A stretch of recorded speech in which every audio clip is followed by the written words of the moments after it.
It started on a day that looked like any other. Streets hummed with the usual life, cars weaving through intersections, people glued to their phones, sidewalks full of morning routines playing out on autopilot. But sometimes, everything can change with a moment so small it's almost invisible until it echoes across the stars. Tyrone Matthews had no idea that giving up his seat on a crowded bus would be the beginning of something far bigger than his 17-year-old self could have imagined. It was raining. Nothing dramatic, just a light spring drizzle that made the windows fog and the sidewalks slick. Tyrone had just finished school and was headed home through the usual grind, earbuds in, hoodie up, backpack slung over one shoulder. The city around him buzzed with its usual mix of noise and rhythm, the kind you only notice when it stops.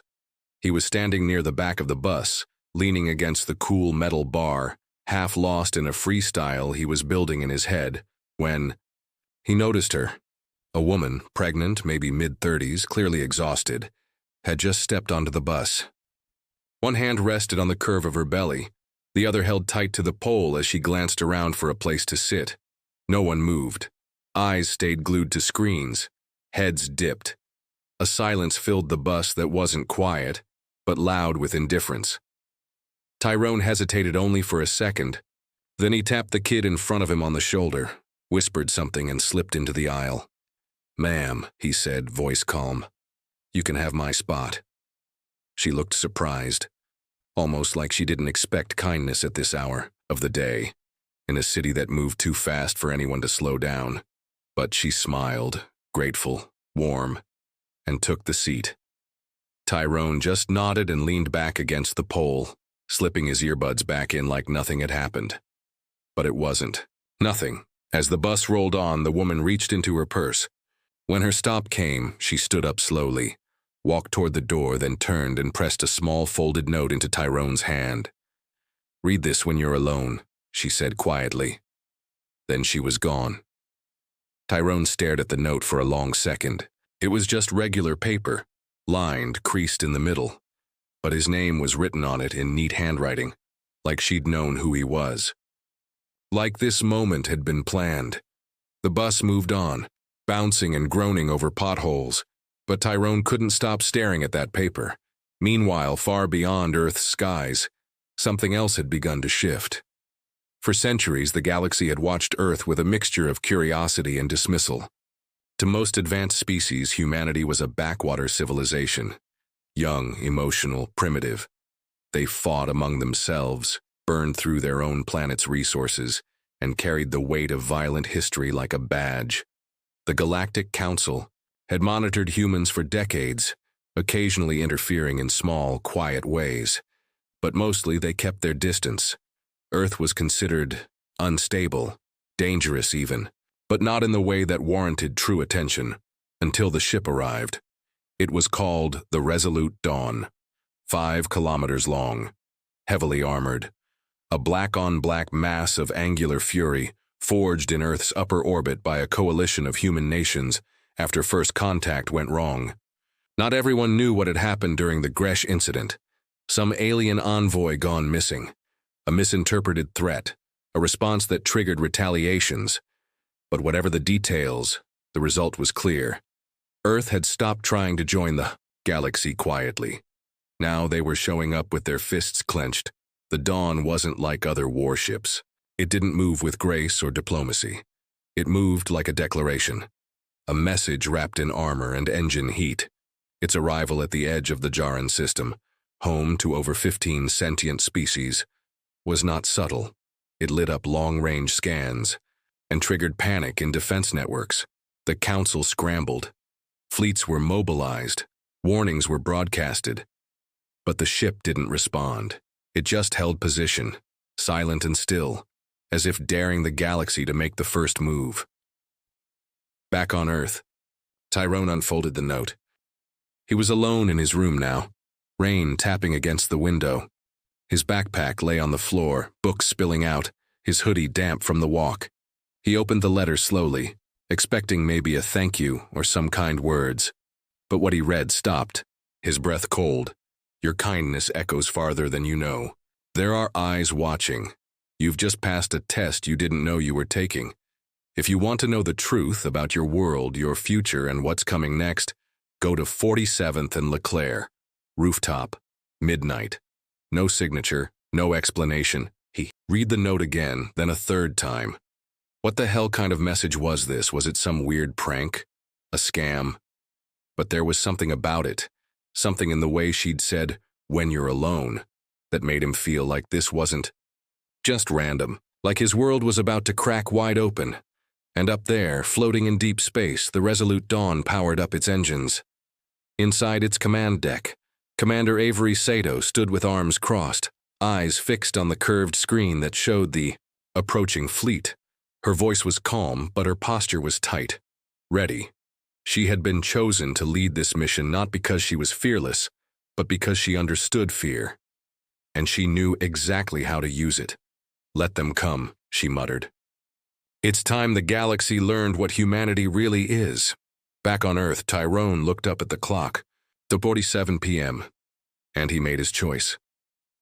He grabbed his hoodie, slipped out the back door, and began walking toward 47th and Leclerc, toward the rooftop, the truth, and the shadow of something so much bigger than him, something that had already begun to change the shape of the galaxy. But he didn't know yet that he was connected to the dawn. He didn't know that the woman on the bus wasn't from Earth, and he had no idea that what was waiting on that rooftop would rewrite everything he thought he knew about his life. He was just walking, hoodie up, heart racing, into the unknown, and somewhere in the stars, a council of ancient beings shivered for the first time in millennia, because humanity had arrived, and this time, they weren't asking for a seat. They were taking the wheel. The air was colder than usual for spring. Tyrone pulled his hoodie tighter as he walked, his steps quick but quiet along the cracked sidewalks of his neighborhood. The streets were empty now, just a few cars humming in the distance, porch lights flickering in scattered patterns, and the buzz of an old street lamp overhead.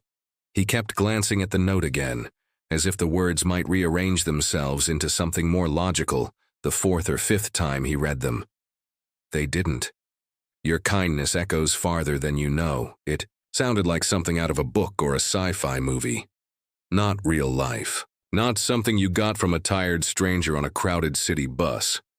By the time Tyrone reached the corner of 47th and Leclerc, the clock on his phone read 11:58 p.m. Just a few minutes to midnight. He stood on the edge of the sidewalk staring at the building across the street. It wasn't much. A 3-story structure, mostly brick, half the windows boarded up. An old barber shop took up the first floor, long since closed. Faded lettering in the window read, "Teddy's Cuts." He scanned the door, the windows, looking for any sign that someone might be inside. Then he spotted the fire escape. It ran along the side of the building, rusted but solid.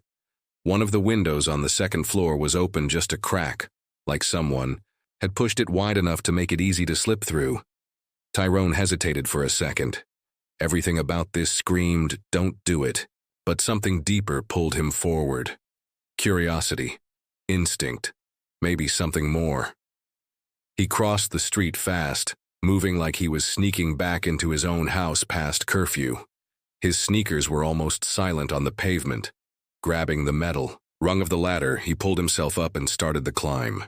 The iron creaked under his weight, but it held. A few minutes later, he was on the roof, breathing a little harder than usual, heart pounding. The rooftop was quiet, just gravel, tar paper, and the blinking red light of a forgotten antenna. No one in sight. He walked toward the center of the roof, turning in a slow circle. "Hello," he said, voice just above a whisper. "Anybody here?" For a second, nothing. Then came a sound. A soft mechanical hum, low and strange, like the way power lines buzz during a storm. He turned toward it and saw something. It looked like light folding in on itself, a ripple in the air like heat over asphalt. Except this wasn't heat, it was colder. As he stepped closer, the ripple widened, and then a figure stepped through, the woman from the bus. Except now she didn't look tired or worn out. She stood tall, alert, her coat gone and replaced with something more structured. some kind of uniform made of a strange, smooth fabric that shimmered slightly under the moonlight. Her hair was tied back, and her expression was serious. "You came," she said. Tyrone took a step back, eyes wide. "What is this? Who are you?" She raised her hands slowly, calming. "My name is Elira, and I'm not from here." "Not really." Tyrone blinked. "Not from the city?" She smiled just a little. "Not from Earth." The words hit like a thunderclap, but she kept speaking before he could say anything. "You're part of something now, something much larger than anything you've known. That choice you made, giving up your seat, it wasn't just kindness, it was a signal, a confirmation."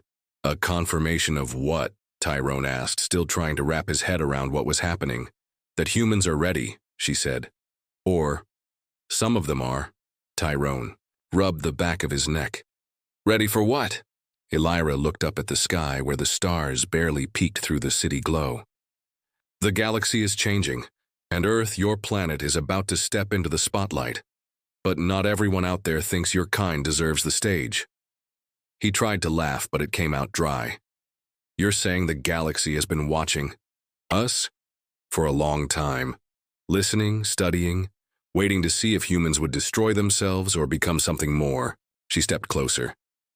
"Most of the council still doesn't trust your kind.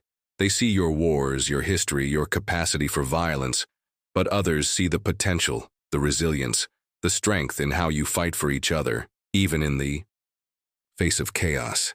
Tyrone's mind raced. This was too much. It felt like a dream he hadn't woken up from yet. "So, what's this got to do with me?" "You've been chosen," Elira said. "Not randomly. That moment on the bus, that was real, but it was also a test.